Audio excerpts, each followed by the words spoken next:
এই মুহূর্তের সবচেয়ে বড় খবর, বাংলাদেশ হাইকোর্ট চিন্ময় কৃষ্ণ দাসকে জামিনে মুক্তির নির্দেশ দিয়েছে। প্রসঙ্গত, উল্লেখ্য, দেশের জাতীয় পতাকা অবমাননার অভিযোগে গ্রেপ্তার হওয়ার 5 মাস পর বুধবার 30শে এপ্রিল বাংলাদেশ হাইকোর্টের একটি বেঞ্চ হিন্দু নেতা চিন্ময় কৃষ্ণ দাসকে জামিনে মুক্তি দেওয়ার নির্দেশ দিয়েছে। এর আগে একাধিকবার তার জামিনের আবেদনের শুনানি পিছিয়েছে, পক্ষের উকিলে হেনস্থার শিকার হয়েছে, জামিনের আবেদন নামঞ্জুর হয়েছে, খুন হয়েছে সরকারি কৌঁসুলি।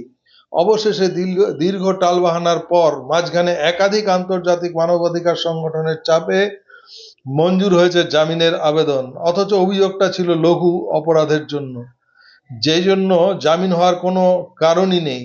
এর বিরুদ্ধে আনা মূল অভিযোগটি ছিল ভিত্তিহীন, আদৌ ওটি জাতীয় পতাকাই ছিল না।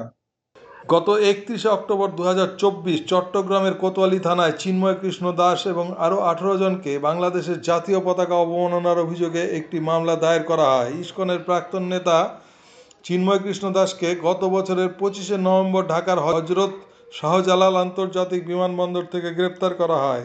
হিন্দু সংগঠন সম্মিলিত সনাতনী জাগরণ জোটের মুখপাত্র দাসকে দক্ষিণ পূর্ব বন্দর নগরী চট্টগ্রামের আদালতে তোলা হয়, যেখানে পরের দিনই তাকে কারাগারে পাঠানো হয়। আদালত তার জামিন আবেদন খারিজ করে দেয়।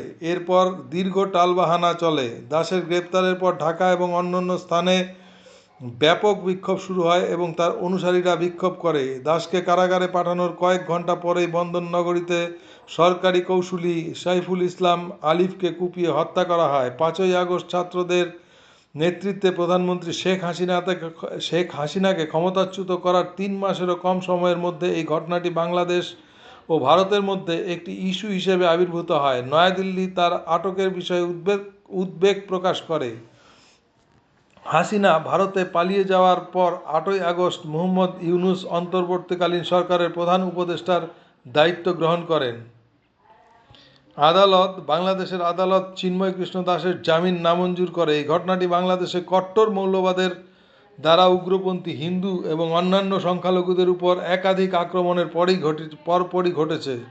সংখ্যালঘুদের বাড়িঘর ও ব্যবসা প্রতিষ্ঠানের অগ্নিসংযোগ ও লুটপাটের পাশাপাশি চুরি, ভাঙচুর এবং দেবতা ও মন্দিরের অবমাননার বেশ কয়েকটি নথিভুক্ত ঘটনা রয়েছে। এটা দুর্ভাগ্যজনক যে এই ঘটনার জন্য দোষীরা পলাতক থাকিলেও শান্তিপূর্ণ সমাবেশের মাধ্যমে ন্যায্য দাবি উপস্থাপনকারী একজন ধর্মীয় নেতার বিরুদ্ধে মিথ্যা অভিযোগ এনে অ্যারেস্ট করা হয়েছে। জাতীয় পতাকা অসম্মানের অভিযোগটি ভিত্তিহীন, কারণ এটি জাতীয় পতাকাই ছিল না।